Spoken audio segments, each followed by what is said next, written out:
My name is Alina Paul. I'm 32 years old, a sergeant in the United States Army Special Forces. And until last night, I believed the only war my family had to fight was in the Middle East, where my husband, Kalen, is currently deployed. I was wrong. I never imagined that a dinner at my in-laws' estate in Connecticut would end with my mother-in-law, Genevieve, slapping me so hard my head hit an oak-paneled wall, and my sister-in-law, Serafina, spitting on my service uniform while their brother Tristan laughed, filming the whole humiliating ordeal. They called me a piece of uniformed trash who had trapped their golden son. They thought they had me cornered, that no one would ever believe me. They made a fatal mistake. If you want to see the blood drain from their smug faces when that dining room door bursts open and their worst nightmare walks in, let me know where you're listening from. Hit like and follow, and get ready for a story about betrayal. And the kind of justice only a soldier can deliver. The evening began with a performance worthy of an Oscar. A deadly sweetness hung in the air of the Ashworth's cavernous dining room, thick and cloying like cheap perfume. The room itself was a monument to old money and quiet hostility, with ceilings so high they seemed to swallow sound, and portraits of stern-faced ancestors judging my every breath. Genevieve, my mother-in-law, played her part to perfection. She poured me a glass of expensive Chardonnay, the cold crystal sweating in my hand, her smile a carefully constructed mask that never quite reached the Arctic chill in her eyes. Every movement was deliberate, from the way her diamond bracelet caught the light to the precise, almost surgical way she sliced her filet mignon. "We just really want to understand your world, dear," she cooed, her voice smooth as silk but with the underlying tension of a tripwire. It was a classic interrogation technique disguised as familial concern. Across the acres of polished mahogany, retired General Sterling Ashworth nodded slowly, his posture as rigid as if he were still in uniform. He made a grand sweeping comment about the bravery of soldiers, but his tone was condescending, like a man at a zoo observing a fascinating but lesser species.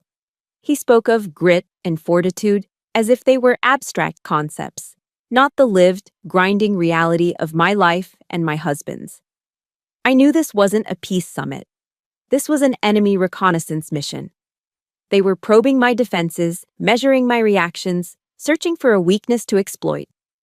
I remained quiet, answering their veiled questions with brief, polite, "Yes, sirs," and "No, ma'ams," playing the part of the docile prey. My training had taught me to read a room, to assess threats long before they materialized. The weight of the sterling silver fork felt foreign in my hand, a clumsy tool compared to the familiar balance of a weapon. What they didn't know was that I was doing the exact same thing they were, assessing their formation, their weapons, and their intent. My world, the one they claimed to want to understand, had taught me that the most dangerous battles are often the ones that begin in silence. In a room like this, words were bullets, and I was counting their ammunition. The charade finally crumbled when Serafina, Kalen's sister, let the first shot fly. She had been picking at her food, a bored, petulant expression on her face. She set her fork down with a delicate clink, a sound that cut through the oppressive quiet. She casually inspected her manicure, then looked up at me through her lashes, a slow, insolent gaze. "I just don't understand what Kalen sees in someone so rugged," she said, the word dripping with disdain. "The army must have stripped all the femininity right out of you, hasn't it?" That was the signal. The attack had begun. Genevieve immediately reinforced her daughter's position, like a well-drilled fire team.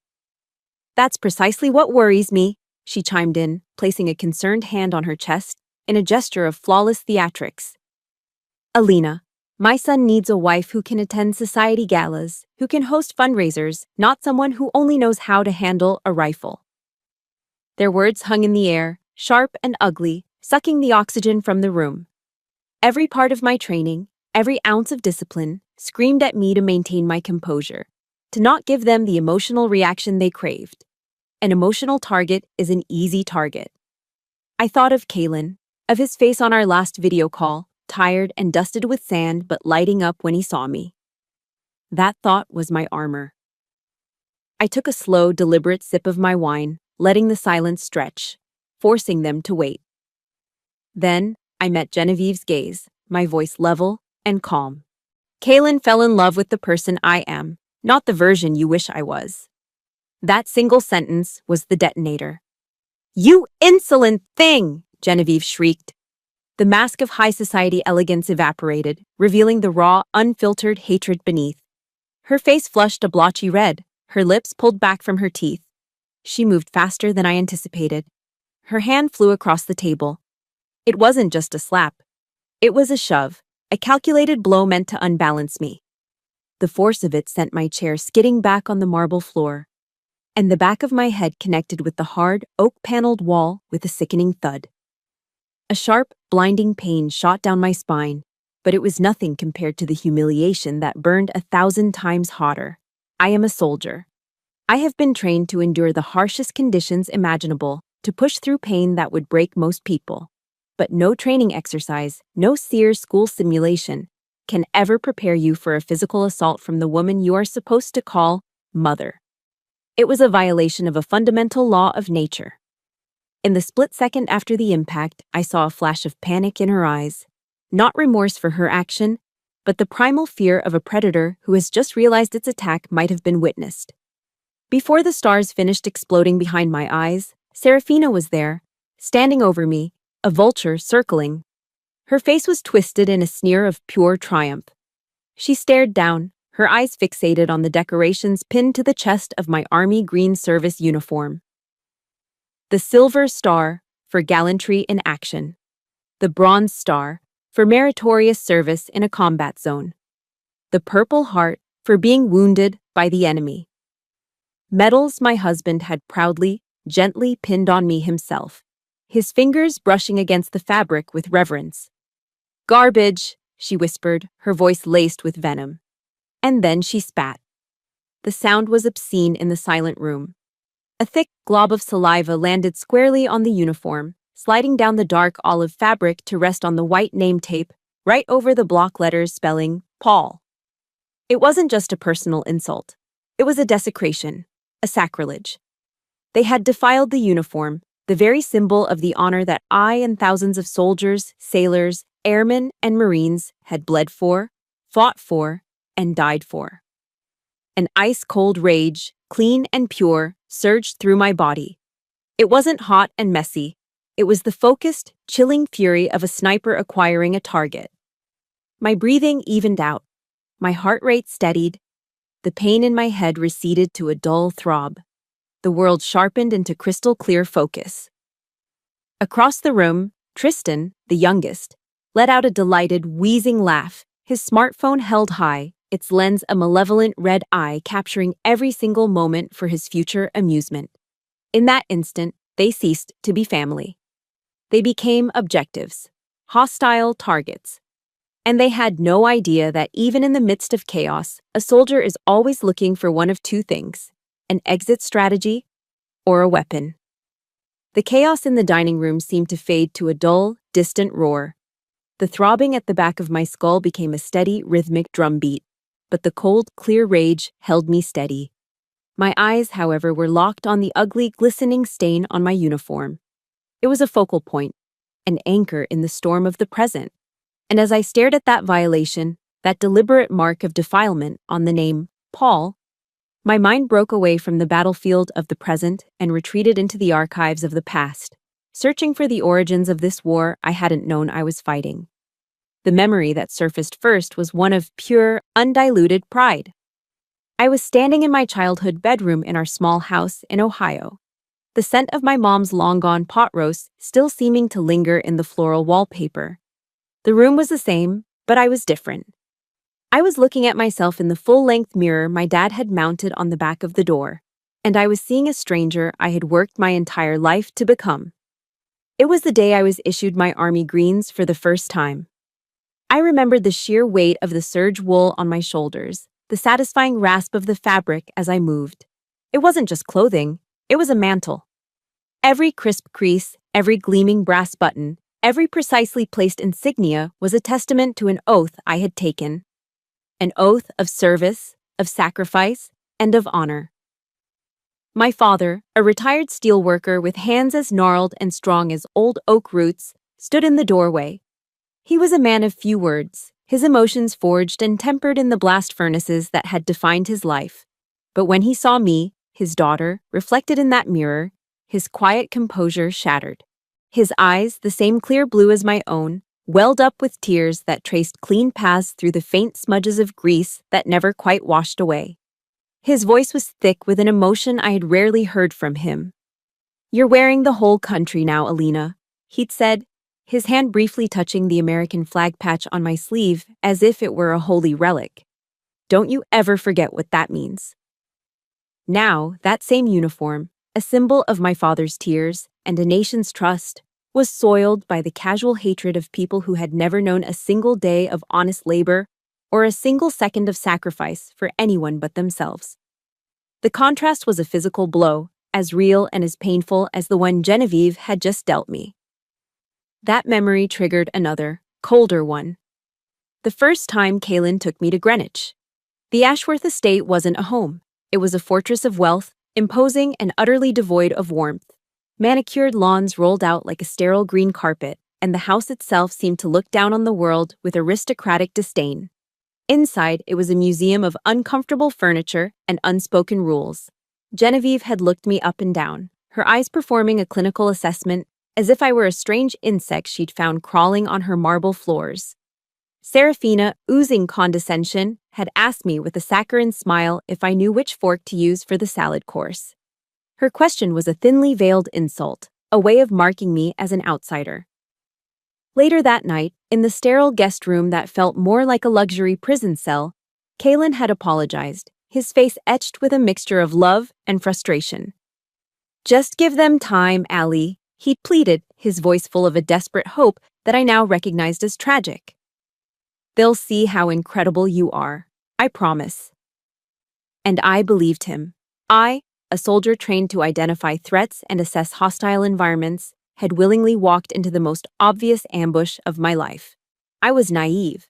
I thought my patience, my sincerity, my unwavering love for their son could somehow erode the mountain of their prejudice. I foolishly believed our love was a powerful enough force to conquer anything. I had mistaken his love for a shield, when, in their eyes, it was the very thing that made me the target. The memories kept coming, each one another piece of the map of injustice, our wedding day. It wasn't in a grand Greenwich church with 1,000 guests. It was on a humid April afternoon in a stuffy, impersonal courtroom in Fayetteville, North Carolina. The air smelled of old paper and cheap disinfectant. Our only guests were our two best friends, a fellow sergeant and his wife, who stood as our witnesses. There was no flowing white gown, no towering cake, no string quartet. There was just Kaylin and me, both in our dress uniforms, standing before a justice of the peace. We made our vows, promising to be each other's battle buddy, in good times and in bad, for the rest of our lives. It was the most honest and real moment of my life. The Ashworths refused to come. They sent a courier with an expensive cream-colored card that felt cold to the touch. The message inside was even colder. "We wish you the best with your choice." Not our son's choice. Your choice. As if Kaylin had been a passive victim of my scheming.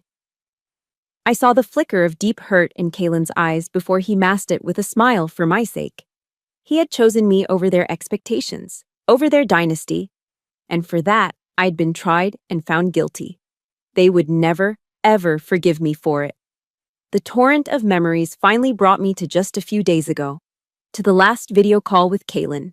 His face was pixelated and shadowed, the connection lagging from halfway across the world.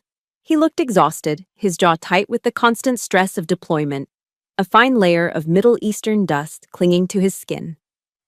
But the moment my face appeared on his screen, his eyes lit up with a love so pure and powerful, it felt like a physical presence, reaching through the thousands of miles between us. "Are you okay?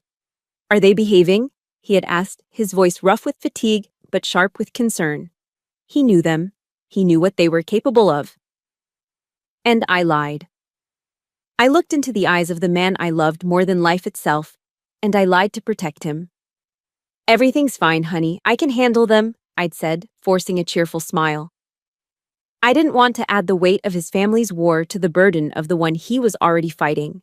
I, a Special Forces sergeant, a soldier trained for unconventional warfare, thought I could handle this domestic front on my own. I had catastrophically underestimated the enemy. They didn't fight with rifles or explosives.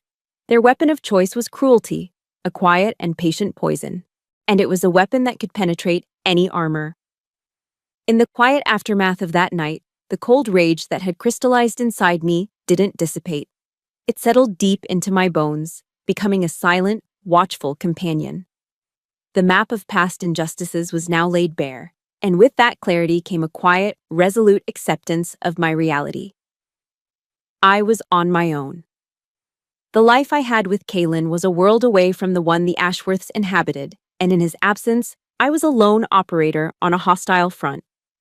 The memories of their systemic cruelty became the foundation for a new kind of training regimen, one designed not for a foreign battlefield, but for survival in the Cold War they had been waging against me for years. The first test of that survival came with the holidays. I remember our first Christmas season as a married couple with a particular, chilling clarity. Kalen was on his second tour in Afghanistan. The Ashworths, I learned through a glossy society magazine someone had left at the base library, were hosting a lavish week-long holiday party at their ski chalet in Aspen. The accompanying photos showed them clinking champagne glasses, draped in cashmere, surrounded by dozens of smiling, wealthy friends. There was no photo of Kalen, no mention of the son and brother serving his country overseas, and there was certainly no invitation for his wife. I spent Christmas Eve alone in our small two-bedroom apartment just off Post in Fayetteville. The air was thick with the silence of 100 other families missing someone. I ate a sad, single-serving frozen turkey dinner, the kind that comes in a black plastic tray, and watched Jimmy Stewart find his will to live again in It's a Wonderful Life. The irony was almost too much to bear. When Kalen's call finally came through, the connection crackling over a satellite phone, I pasted a bright, cheerful smile on my face. "We're having a great time," I lied, the words tasting like ash. "My friend Sarah has her whole family in town. Her mom made a huge honey-baked ham." I painted a vivid picture of a warm, bustling home I wasn't in because I couldn't bear to spoil his one moment of peace with the truth, that his family had made me invisible, that the loneliness I felt in that quiet apartment was colder and deeper than any December snow blanketing the mountains of Connecticut. Their campaign of isolation wasn't just social, it was strategic. A few months later, my old Jeep Wrangler, a vehicle that had seen more mud than pavement, finally gave up. The transmission was shot. The quote from the mechanic was a staggering number, far more than I had in my savings. Somehow, Genevieve found out. She called me, her voice dripping with a synthetic sweetness that set my teeth on edge. "Alina, darling, I heard about your car trouble," she purred. "Don't you worry your pretty little head. I'll wire you the money. Just consider it a little gift from me to you." I held the phone, my knuckles white. I knew what it was. It wasn't a gift, it was a leash. It was a chain she could use to pull me, to control me, to make me indebted to her. She wanted me to need her because needing her meant she owned a piece of me. "Thank you for the offer, Genevieve," I said, my voice polite but firm. "But I have it handled." I hung up before she could protest. That month, I picked up weekend shifts at a local dive bar just outside the base, the kind of place with sticky floors and the lingering smell of stale beer. For 4 straight weekends, I slung beers and wiped down tables, my back aching and my feet screaming in protest. I'd get home long after midnight, my hands smelling of bleach and fried food. But at the end of the month, I walked into that mechanic's shop and paid for the repairs in cash. My hands were raw and calloused, but my self-respect was intact. It was a small victory, but it was mine. In the midst of those long, cold months of quiet endurance, a package arrived. A simple, battered cardboard box with Kalen's familiar scrawl on it, covered in customs tape from an APO address. My hands trembled slightly as I sliced it open. Inside, nestled in crumpled newspaper, was a silk scarf, the most brilliant shade of cerulean blue I'd ever seen, soft and impossibly warm to the touch. Tucked inside was a handwritten letter on a creased piece of paper. Bought this in a market near the base, he wrote. The old man who sold it to me said this blue is the color of hope. I'm sending all of my hope to you, Ali. Stay warm. I wrapped the scarf around my neck, burying my face in the soft fabric. It smelled faintly of him, of dust and salt, and something uniquely Kaylin. And I stood there, in the middle of my quiet kitchen, and I cried. It was the first time I had cried since he'd deployed. They weren't tears of self-pity or loneliness. They were tears of overwhelming gratitude. I was crying because I was loved, fiercely, unconditionally. His love was my fortress, the one stronghold they could never breach. Instead of letting their isolation break me, I turned it into a crucible. I began to treat my life not as a waiting period, but as a training ground. Every morning before the sun rose, I would run 10 miles. The cold North Carolina air burning my lungs, pushing my body to its absolute limit so my mind had no room for despair. I spent hours at the shooting range, the precise, methodical focus on the target clearing my head of the toxic noise of the Ashworths. The sharp crack of the rifle, the recoil against my shoulder. It was a form of therapy. I read everything I could get my hands on. Books on military strategy, on psychology, on the leadership tactics of great figures who had faced down impossible odds. I wasn't just staying in shape for my next deployment. I was, without fully realizing it, forging the weapons I would need for the war that was already here, on my own soil. The Ashworths thought their silence and their exclusion would weaken me, that it would make me small and desperate. But they were wrong. Isolation doesn't just test your strength, it reveals it. And in that solitary crucible, I wasn't weakening. I was being forged into steel. Steel is forged in fire and then quenched in water. My isolation was the fire, hardening me, shaping my resolve. But a person cannot live in the fire forever. There were days when the silence in my small apartment wasn't a training ground, but a crushing weight. Days when the four walls felt like they were closing in, and the only company I had was the ghost of my husband's presence. It was on one of those days, when the quiet became too loud to bear, that I found my water. I found my quenching. It was a small, unassuming diner a few miles off base, tucked into a tired-looking strip mall. The sign, buzzing with a faulty neon light, read, "The Soldier's Mess." It was the kind of place you could easily drive by 100 times and never notice. But that day, I pulled my Jeep into the parking lot, needing nothing more than to be surrounded by the anonymous chatter of strangers. The moment I stepped inside, the warm, comforting smell of garlic, coffee, and frying bacon wrapped around me like a blanket. The place was run by a woman who seemed to be a permanent fixture behind the counter. She was in her 60s, with a cloud of dark hair fighting its way out of a bun, and hands perpetually dusted with flour. Her name was Maria. Her smile was as warm and genuine as the steam rising from the coffee pots, and it reached all the way to her kind, knowing eyes. She didn't know me from anyone, but the first time I walked in, wearing my fatigues, she took one look at my face and seemed to understand everything. She simply wiped her hands on her apron, pointed to a worn-out booth in the corner, and said in a voice that was both gravelly and melodic, "You look tired, honey. Sit. I'll make you some lasagna." I didn't have the energy to argue. I just slid into the booth and sat there in silence as she brought me a heaping plate of the best lasagna I had ever tasted, rich with cheese and a sauce that tasted like it had been simmering for generations. I ate slowly, and for the first time in months, I felt something other than loneliness or anger. For the first time, I felt like I was home. That diner became my safe house, my forward operating base in the war of attrition against my own solitude. Maria never once asked me about my in-laws. She never pried into my life or Kaylin's deployment. But she knew. A woman whose own husband, a command sergeant major, had been killed by a roadside bomb in Iraq. She had a sixth sense for the invisible wounds soldiers and their families carry. Sometimes I'd just sit at the counter, nursing a cup of black coffee, and she'd work in comfortable silence, only pausing to place a plate with a warm cannoli in front of me. Sometimes, she said to me one afternoon, her back to me as she kneaded a mountain of dough, "The toughest fight isn't over there. It's right here." She tapped her chest with a floured hand. "But you're a fighter, Bambina. I can see it in your eyes. That simple validation, that quiet acknowledgement from a near stranger, meant more to me than any hollow compliment General Sterling had ever uttered. She didn't see the gold-digging trash that Genevieve saw. She didn't see a socially inept soldier. She saw a warrior. She saw me.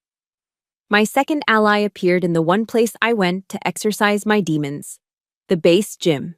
He was a retired master sergeant named Frank, a mountain of a man who had lost his left leg below the knee to an IED in Afghanistan. He moved with a slight, rhythmic gait on his high-tech prosthetic, and he became my unofficial and very reluctant training partner. Frank never offered me a shred of pity. Pity was a weakness he had no time for. Instead, he offered me a challenge. He'd see me on the bench press and bark, "That's all you got, Paul. The enemy ain't gonna wait for you to take a water break." He pushed me, insulted me, and competed with me. We'd share war stories between sets, the funny ones, the stupid ones, and sometimes the ones that still hurt. We communicated in the rough, unfiltered language of soldiers, a bond forged in shared sacrifice and gallows humor. Maria and Frank, the Italian-American Gold Star wife who fed my soul, and the gruff disabled veteran who sharpened my spirit. They became my family. Not a family of bloodlines and bank accounts, but one built on a foundation of mutual respect and shared scars.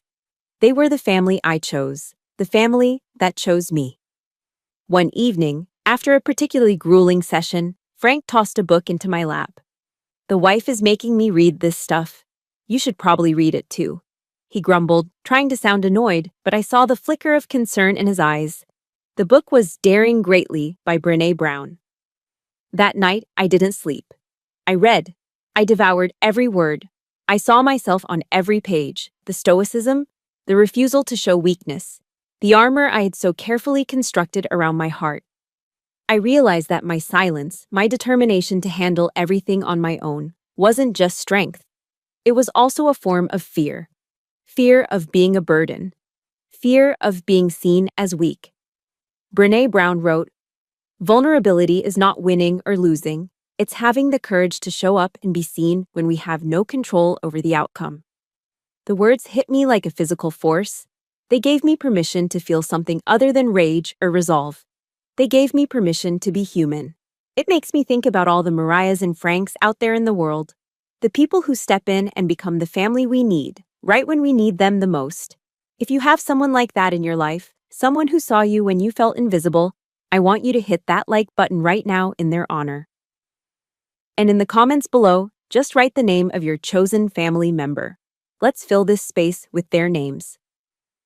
That night, for the first time, I took out a piece of paper and a pen. I wrote a long, long letter to Kalen. I told him everything. The Christmas in Aspen, the broken-down Jeep, the constant subtle cruelties. I wrote until my hand cramped and the paper was stained with tears I didn't even know I had left to cry. I folded the letter, sealed it in an envelope, but I didn't send it. I didn't need to. The act of writing it, of finally allowing myself to be vulnerable on the page, had already set me free. It was my own declaration of courage, my first step in daring greatly. The fragile peace I had built in my small corner of North Carolina, the warmth found at Maria's counter, and the strength forged in the gym with Frank, was shattered by the shrill, unwelcome ring of my phone.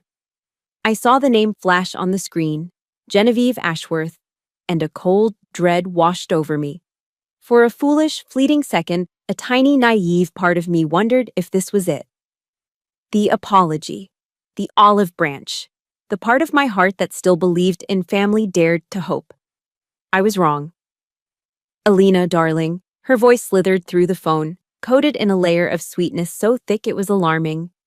It was the voice she used when maneuvering pieces on a chessboard. "I was just thinking of you. It must be so terribly lonely down there all by yourself. The family is having a small get-together this weekend at the yacht club. We'd all just love for you to be there. We really want to make things right." Every instinct, honed by years of military training, screamed at me. Ambush, danger, trap. This wasn't an olive branch. It was bait. But then Brené Brown's words echoed in my mind. The courage to show up and be seen. I had been hiding, surviving in my self-imposed exile. But courage wasn't about avoiding the fight, it was about choosing your terms of engagement. My terms had changed. I would no longer show up hoping for acceptance. This time, I would show up on a reconnaissance mission. I would gather intelligence. That's very thoughtful of you, Genevieve, I replied, my voice perfectly level and controlled. I'd be happy to come.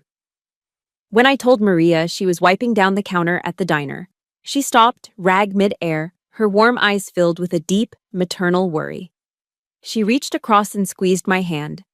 Be careful, Bambina, she whispered, her voice low and serious. A wolf never changes its fur. It only learns to wear better sheep's clothing. The Greenwich Yacht Club was the physical embodiment of Ashworth arrogance, a sprawling temple of old money perched on the Long Island Sound. Gleaming white sailboats bobbed in the marina. The members, uniformly dressed in crisp white and navy blue linen, drifted across manicured lawns, speaking in that distinct, nasal tone of the New England elite, a sound that always set my teeth on edge. The Ashworths greeted me with air kisses that never made contact and smiles as brilliant and fake as cubic zirconia. As they led me through the crowd, I felt the ripple of judgment follow me. I was a foreign object in their pristine world. My simple navy blue dress and military posture scanned by 100 pairs of eyes. The whispers were a persistent swarm. Is that Kaylin's soldier wife? She looks so out of place. Genevieve must be mortified. This wasn't a family gathering. It was a public tribunal, a carefully orchestrated parade of shame designed to reinforce my status as an outsider. But I wasn't the same woman who had first walked into their home. I held my head high, met their condescending stares with a cool neutrality, and moved with the quiet confidence of someone who had faced far worse than a few judgmental socialites. After an hour of this suffocating performance, General Sterling guided me to a secluded corner of the veranda. He offered me a glass of scotch, which I politely declined. Alina, he began, his voice a low, conspiratorial rumble, his man-to-man tone. Genevieve and I have been talking. We think it's time for Kaylin to consider his future. There's a senior executive position waiting for him at Ashworth Holdings. A real career, not this adventurism. He swirled the amber liquid in his glass. And, of course, as his wife, you would be well taken care of. A permanent seat on the board of the Ashworth Family Trust. He said it so casually, as if my husband's entire life and career were just another asset to be managed. We're prepared to let bygones be bygones, he continued, his eyes glinting with the cold certainty of a man who believed everything had a price. If you can be sensible and persuade Kaylin to make the right decision for the family. There it was, the poison pill wrapped in gold foil. It wasn't an offer, it was a bribe. A blatant, insulting attempt to use their fortune to strip my husband of the one thing he valued more than anything: his service, his honor, his identity as a soldier. They wanted to buy him, and they thought I was the broker. A cold, clean anger rose in my chest. My husband's honor is not for sale, General, I said, my voice quiet but as hard as steel. The mask of affability dropped from his face, replaced by a flash of raw fury. His jaw tightened. Just as he was about to speak, Tristan materialized at his side, all smarmy smiles. He held up his smartphone, angling it like a selfie, but his thumb was hovering over the record button. I saw the small red light flash. Wow, that's so ungrateful, Alina, Tristan said, his voice just loud enough for the nearby cluster of Sterling's friends to hear. My family is extending an olive branch, and you just slap it away. In that instant, the entire operation became crystal clear. The sweet phone call, the public gathering, the poisonous offer. It was a coordinated attack. They were baiting me into an emotional outburst that Tristan could capture on video, to be edited and twisted into a narrative of the unstable, aggressive, working-class shrew who couldn't appreciate their generosity. I looked from Tristan's smug face to Sterling's simmering rage. I didn't raise my voice. I didn't give them the satisfaction. I simply held their gaze. I see, I said, my voice calm and analytical. This is a psychological operation, a very amateur one. I turned my back on them, on their stunned, furious faces, and walked away. I left them standing on the veranda, their plan in ruins, their bait untaken. The battle was far from over, but I had just won a decisive skirmish, and I knew, with absolute certainty, that their failure would only make them more desperate. After the fiasco at the yacht club, a quiet, determined fire began to burn inside me. I channeled that energy, that cold fury, into something meaningful. For months, Maria, Frank, and I had poured every spare moment of our lives into organizing a small charity auction. Our mission was simple but sacred: to raise funds for the Gold Star Families Organization, a nonprofit that provides support for the families of service members who have died in the line of duty. This event was more than just a project for me. It was personal. It was a tribute. We were dedicating the auction to the memory of Sergeant David "Davy" Jones, Kaylin's best friend, his brother-in-arms, who had been killed in action 2 years ago. Davy had been the best man at our courthouse wedding. He was the one who promised me he'd always have Kaylin's back. He kept that promise until his very last breath. For me, this event was hallowed ground. It was a small pocket of the world where honor and sacrifice were the only currencies that mattered. The back room of Maria's diner became our headquarters. It was filled with donated items, a signed football from the local high school coach, a handmade quilt from a group of Army wives, a gift certificate for a weekend of fishing from a retired Marine. It was a collection of heartfelt offerings, a testament to a community's respect for its fallen. This wasn't about glamour or prestige. It was about remembrance. It was about taking care of our own. Then, 2 days before the event, the serpent slithered back into my sanctuary. An email appeared in my inbox. The sender was Genevieve's personal assistant. The subject line read, "A generous partnership." My heart sank before I even opened it. The email was sickeningly cheerful and written in cold, corporate language. "Mrs. Ashworth is thrilled to announce her intention to become the primary sponsor for your lovely event," it began. She has already arranged for the Ashworth Holdings corporate logo to be prominently displayed on the main stage banner and in all event materials. A public relations team will also be on site to document the family's generous contribution for media distribution. I had to read it 3 times. My vision blurred. The words swam on the screen, but their meaning was brutally clear. They weren't offering to help. They were staging a hostile takeover. They wanted to plaster their tainted corporate logo over Davy's memory. They intended to use the profound grief of military families as a backdrop for a PR stunt, a cheap photo op to whitewash their public image. They were trying to buy their way into a world of honor they could never understand, and in doing so, they were desecrating it. They wanted to spit on something else I held sacred. That was it. The last line had been crossed. The carefully constructed dam of my restraint, which had held back years of slights, insults, and cruelty, finally broke. I didn't call. I didn't text. I got in my Jeep and drove. The 2-hour drive to Greenwich was a blur. I didn't hear the music on the radio.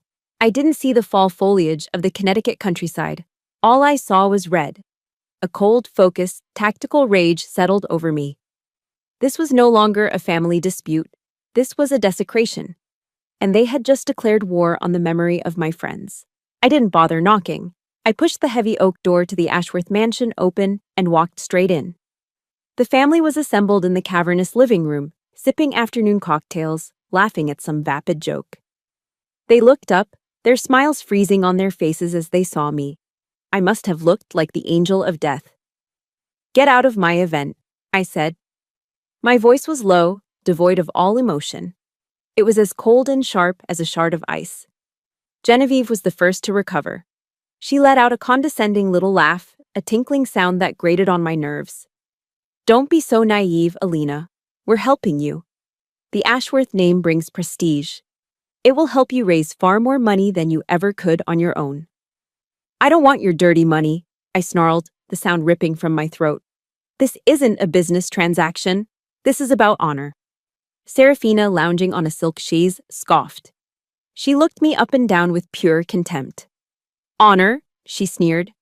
"What would the daughter of a steelworker know about honor?" And that was the final word. the one that ignited the gasoline. Every ounce of control, every bit of the disciplined soldier I'd trained myself to be, vanished. All that was left was raw, unfiltered fury. Honor! The word exploded from my lungs, a roar that silenced the room, making the crystal on the bar tremble. I took a step forward, my eyes locked on Genevieve. You want me to tell you about honor? I'll tell you about honor. Honor is Sergeant Davy Jones using his own body to shield my husband from gunfire and taking the bullet that was meant for him. Honor is my father working 3 shifts in a steel mill with blistered hands so that I could have a chance to go to college. Honor is the flag they drape over a coffin and the tears of a mother who will never see her son again. Honor is everything you will never be, and it is the one thing your money can never, ever buy. My voice was shaking, but not from weakness. It was shaking with the force of every injustice, every insult, every moment of condescension I had ever endured from them. I pointed a trembling finger straight at Genevieve's shocked, pale face.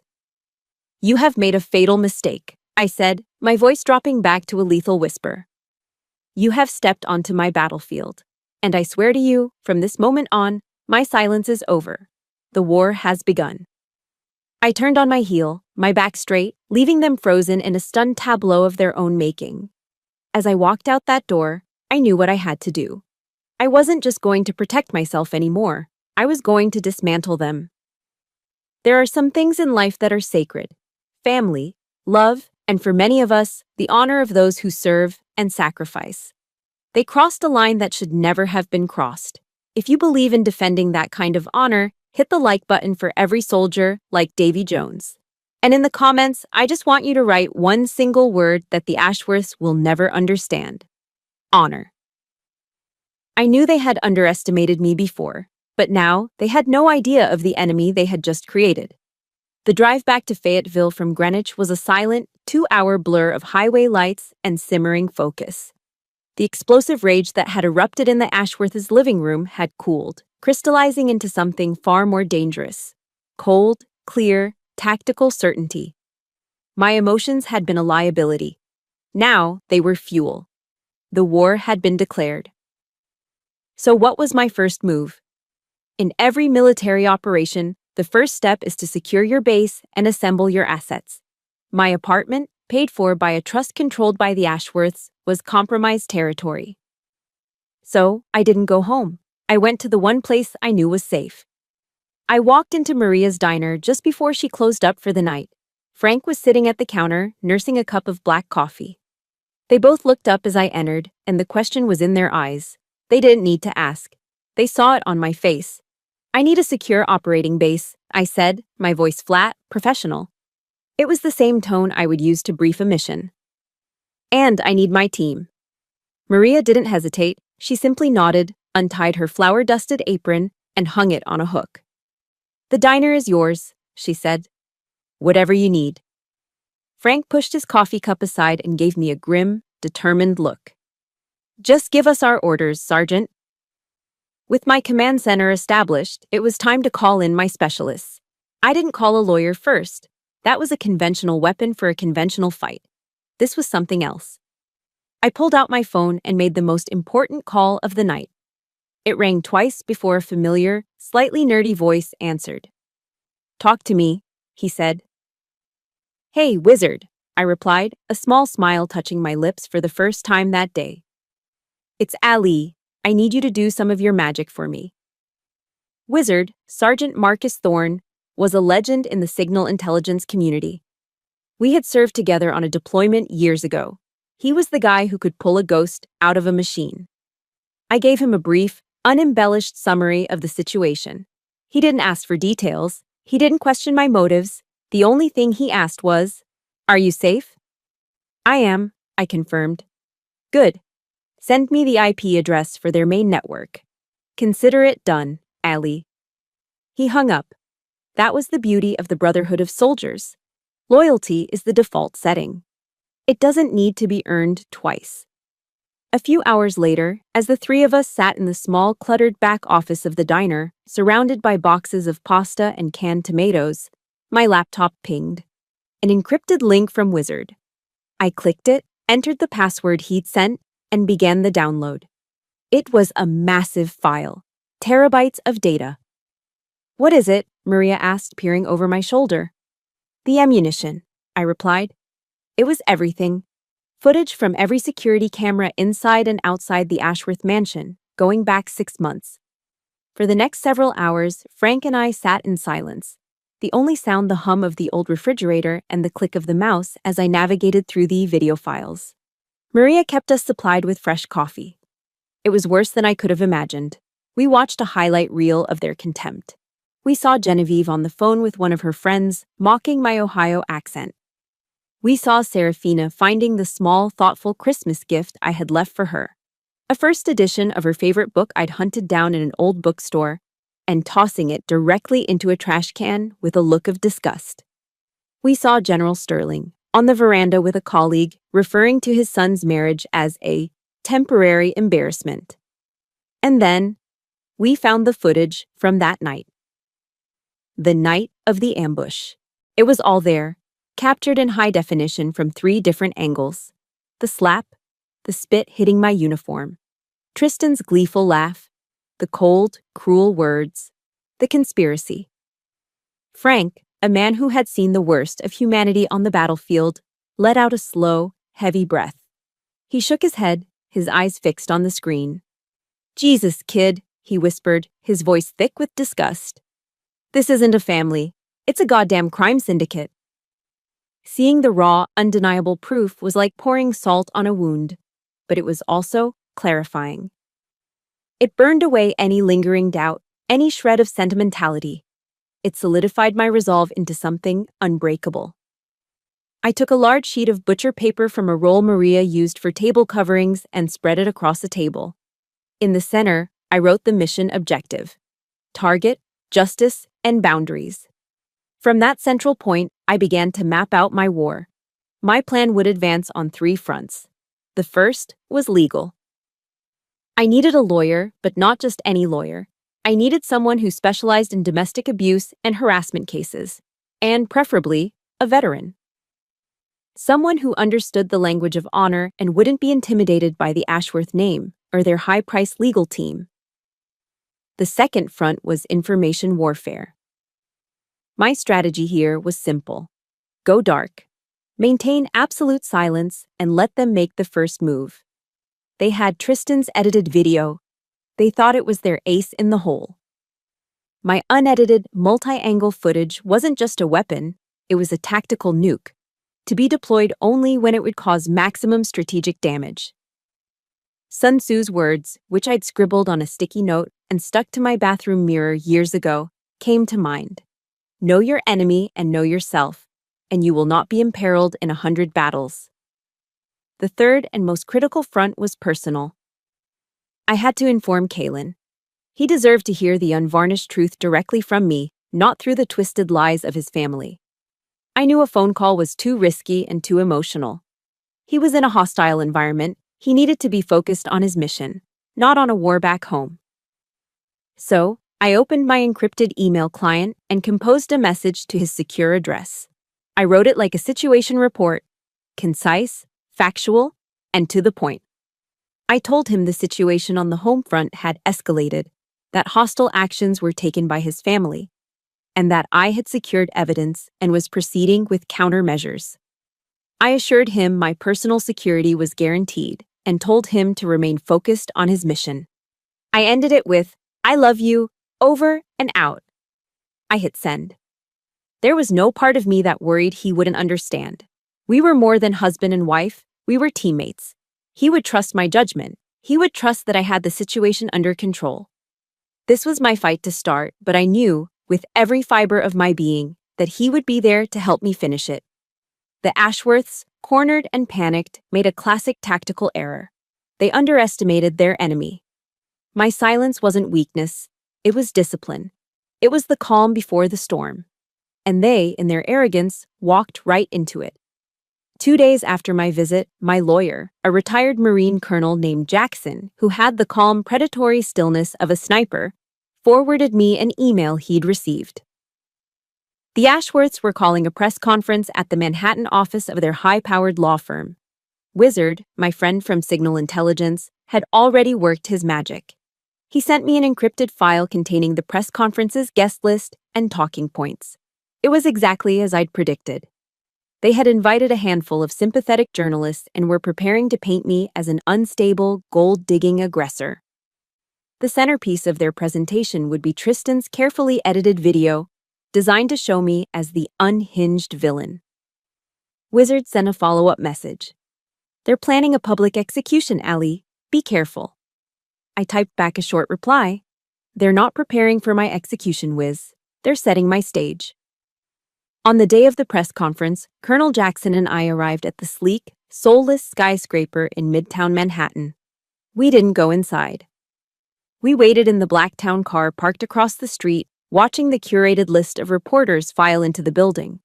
From my vantage point, I could see the conference room through the large plate glass windows, a stage, a podium, and a large screen behind it. My battlefield. "Are you ready for this, Sergeant?" Jackson asked, his voice a low rumble. He hadn't flinched once when I showed him the unedited videos. He'd simply nodded and said, "Good. Now we have them."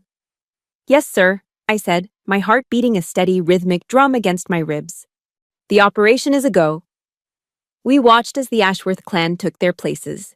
Genevieve, dressed in morning black Chanel, dabbed at her dry eyes with a silk handkerchief. General Sterling stood stiffly beside her, the very picture of a patriarch wronged. Tristan and Serafina hovered behind them, their faces arranged into masks of somber concern. It was a masterful performance. Genevieve stepped up to the podium. Her voice, trembling with practiced sorrow, filled the room. "It is with the heaviest of hearts that we are forced to address these unfortunate family matters publicly," she began, her voice catching. "We have always tried to welcome our son's wife, but her recent instability has created a situation that is both painful and dangerous." That was our cue. Jackson gave a slight nod to our driver. We got out of the car. We didn't rush. We walked with deliberate purpose across the street and into the lobby. As we rode the elevator up, I could feel the adrenaline coursing through me. Not the hot, messy adrenaline of a firefight, but the cold, clean surge of a plan perfectly executed. Just as Genevieve was saying, we have video evidence of her unprovoked aggression, which we are now prepared to show you. The heavy doors to the conference room burst open. Every head in the room snapped toward the entrance. A collective gasp went through the reporters. The clicking of cameras stopped. For a moment, there was absolute, deafening silence. Standing in the doorway, ramrod straight, was Captain Kalen Vance. He was in his full Army service uniform, the deep blue coat, the light blue trousers, the white shirt, and black tie. The polished brass on his belt buckle gleamed under the conference room lights. The medals on his chest, the bronze star, the purple heart, were a silent testament to a world of honor the people in this room knew nothing about. He had taken a special military transport flight and had landed just a few hours ago. He was supposed to be thousands of miles away. The color drained from the faces of the Ashworths. It was a spectacular sight. Genevieve's jaw dropped, her carefully constructed mask of sorrow shattering into a million pieces. Serafina's eyes went wide with sheer terror. Tristan physically recoiled, stumbling back a step as if he'd been struck. General Sterling's face, usually a mask of stoic authority, turned a pasty, sickly white. Their worst nightmare, in full-dress uniform, had just walked through the door. Kalen's eyes scanned the room, cold and hard as granite, before they landed on his family. He walked forward, his footsteps echoing in the stunned silence. He didn't look at me. Not yet. His focus was entirely on the enemy. "Mother," he said, and his voice cut through the air like a razor. It was quiet, yet it carried an authority that filled the entire room. "I believe you've omitted a few key details from your story." He walked directly to the podium and stood beside his trembling mother. He turned to face the stunned reporters. His gaze was unflinching. "My name is Captain Kalen Vance. I came home a little earlier than expected," he said, his voice ringing with command. "I was standing outside the dining room door on the night in question. I heard you planning to destroy my wife's reputation. I heard you, Tristan, bragging about how you would edit the video to make her look like the aggressor. Every word was a hammer blow, driving another nail into the coffin of their lies. He's lying, Genevieve shrieked, her voice shrill. He's suffering from PTSD. He doesn't know what he's saying. General Sterling found his voice and bellowed, "My son is unwell. This is a private matter." The reporters erupted into a frenzy of questions. Kalen held up a hand and the room fell silent again. He looked at his father, a flicker of something, pity perhaps, in his eyes. Then it was gone, replaced by icy resolve. "Perhaps," Kalen said, his voice dropping to a dangerously calm level, "we should review the complete, unedited events of that evening, just to clear things up." He gave a slight nod in our direction. That was Jackson's cue. The colonel, moving with an old soldier's economy of motion, strode to the front of the room, pulled a small USB drive from his pocket, and plugged it into the laptop connected to the projector. The massive screen behind the Ashworths, which had been displaying the logo of their law firm, flickered and then came to life. It was the security camera footage, uncut, unedited, from 3 different angles. The entire room held its breath. They watched the slap. They saw Serafina's sneer as she leaned in. They witnessed the disgusting act of her spitting on my uniform. They heard every cruel, calculated word, every threat, every shriek of hatred. The clicking of the cameras started again, this time a furious, non-stop fusillade, like machine gun fire. The reporters' faces were a mixture of shock and predatory glee. They knew this was the story of a lifetime. Genevieve made a small choking sound and crumpled into her chair, her face in her hands. Serafina covered her face, turning away from the screen as if she could hide from her own vile actions. Tristan, the brave little filmmaker, looked like a cornered rat, his eyes darting around the room, searching for an escape that didn't exist. The video ended. Kalen walked away from the podium. He walked directly to me. He ignored the reporters, ignored his shattered family. He took my hand, his grip firm and steady. Then he turned to face the podium one last time, his voice ringing out clear and true for everyone to hear. "She is my family," he declared, his eyes locking with his father's. "And you just declared war on both of us." Victory isn't a single, explosive moment. It's a shockwave. What happened in that Manhattan conference room wasn't the end of the war. It was the detonation. In the days that followed, Kalen and I found ourselves at the epicenter of the fallout. The story exploded. It wasn't just the mainstream news, which delighted in the takedown of a powerful, old-money family. It was our world that reacted with the most force. Task and Purpose and the Military Times, respected publications read by everyone in uniform, ran the story with blistering headlines: "The Disgrace in Greenwich," "Ashworth Patriarch Humiliates Green Beret Daughter-in-Law." The unedited video was everywhere. The military community, a fiercely protective tribe, was outraged. The story of a decorated soldier being spat on by the wealthy elite was the kind of story that ignited a firestorm. The consequences for the Ashworths were swift and brutal. We didn't have to lift another finger. The machine of public opinion, once set in motion, did the work for us. General Sterling was forced to resign from the boards of 3 different defense contractors. Ashworth Holdings faced calls for boycotts. The family retreated behind the high walls of their Greenwich fortress, but the damage was done. Their name, once a symbol of power, was now synonymous with disgrace. Kalen and I chose silence. We declined every interview request, letting the truth of that video speak for itself. But public victory is different from private peace. The night after the press conference, back in our small apartment near Fort Bragg, the adrenaline finally faded, leaving behind a profound exhaustion. The silence in the room was heavy, filled with everything that didn't need to be said. Kalen didn't let me go. He just held me, his arms wrapped around me as we sat on our worn-out couch. I could feel a slight, almost imperceptible tremor running through his body. It wasn't just anger anymore. It was grief. That was his family, his blood. And he had just witnessed its complete moral decay, had been forced to be the one to expose it to the world.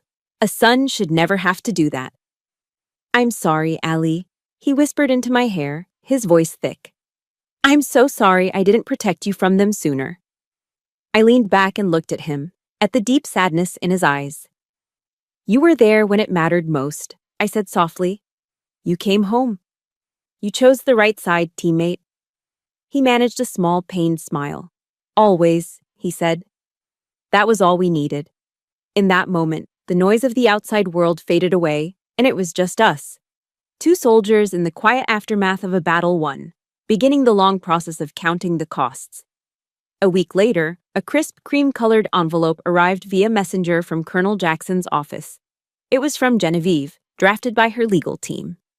It was a masterclass in corporate non-apology, filled with hollow, legal-approved phrases like "deepest regrets for the unfortunate series of events" and "a sincere hope for familial reconciliation." There wasn't an ounce of genuine remorse in it. It was the letter of a CEO addressing a PR crisis, not a mother speaking to her son and his wife.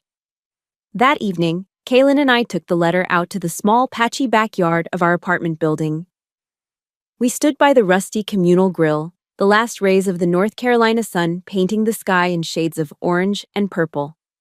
We read it one last time, the empty words feeling like ash in our mouths even before they were burned. Kaylin took out his Zippo lighter, the same one he'd carried on 3 deployments. With a flick of his thumb, a small, steady flame appeared.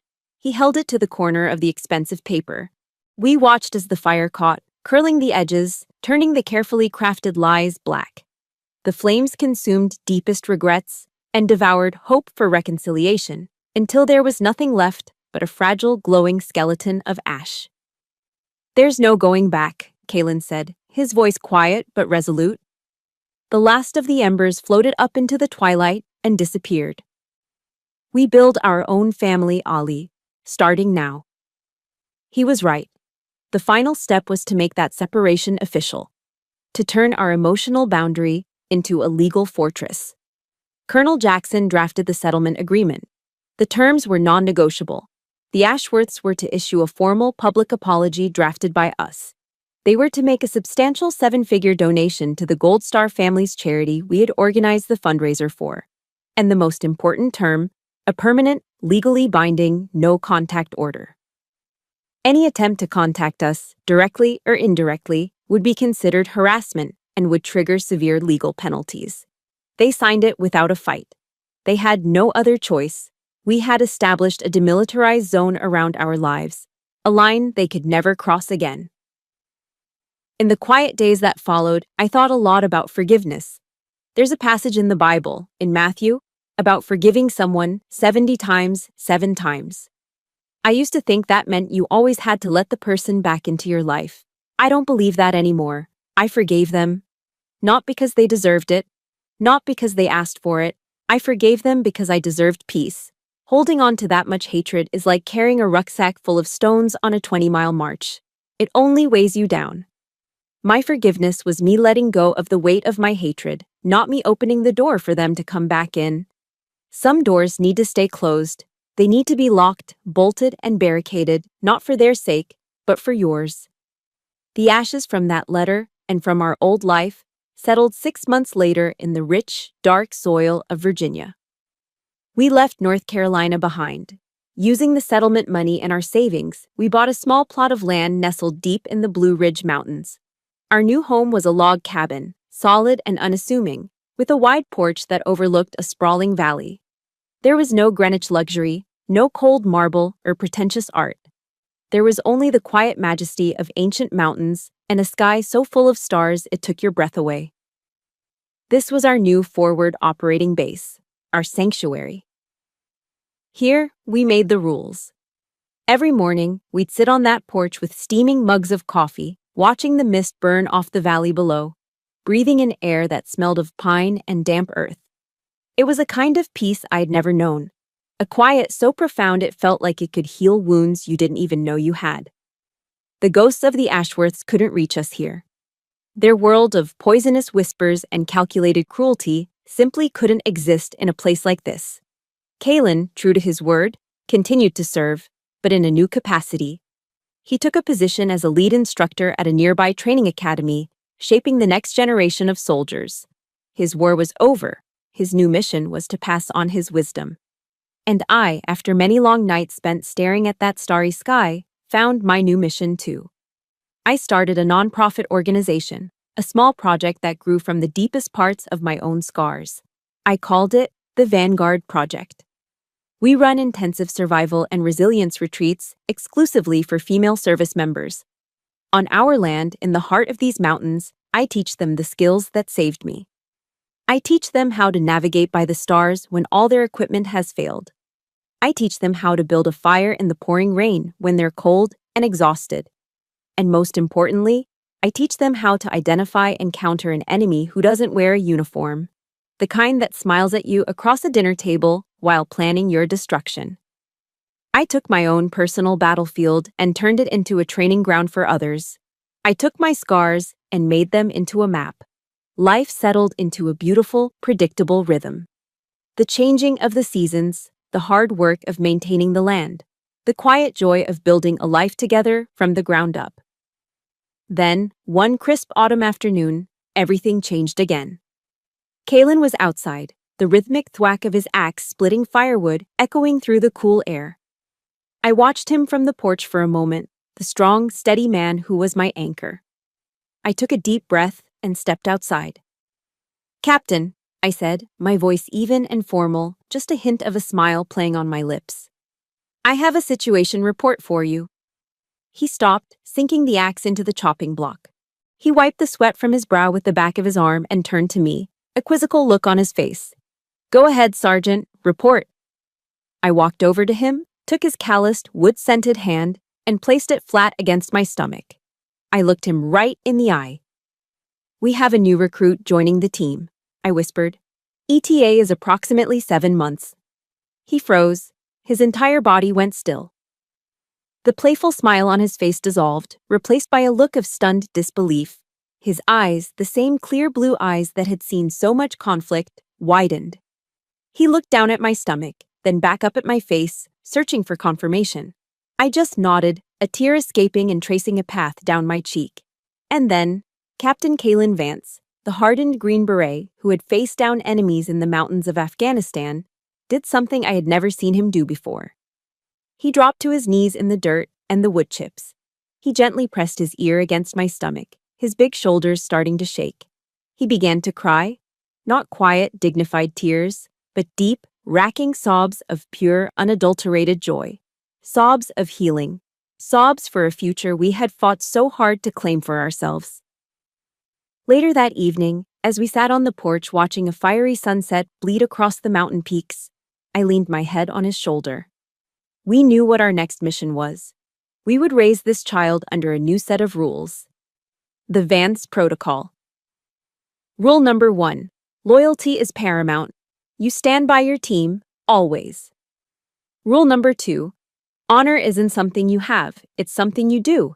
It's in your actions, not your name. Rule number 3. Family are the people who fight alongside you, not just the ones who share your blood. The war with the Ashworths was brutal. It cost us dearly. But in the end, it gave us the most precious gift of all: freedom. The freedom to define our own family. The freedom to live by our own code. And the freedom to know that when two soldiers stand together, they can face anything the world throws at them. In the Army, we have a saying: embrace the suck. It means to accept the misery of a situation and push through it. But I've learned a greater lesson. Don't just embrace it. Use it as fuel. Let it forge you into something stronger. And then, when the time is right, build your own damn sunrise. And that, more than any victory on any battlefield, is what true winning feels like. My story, the one defined by the Ashworths, is over. But the one Kalen and I are writing now has just begun.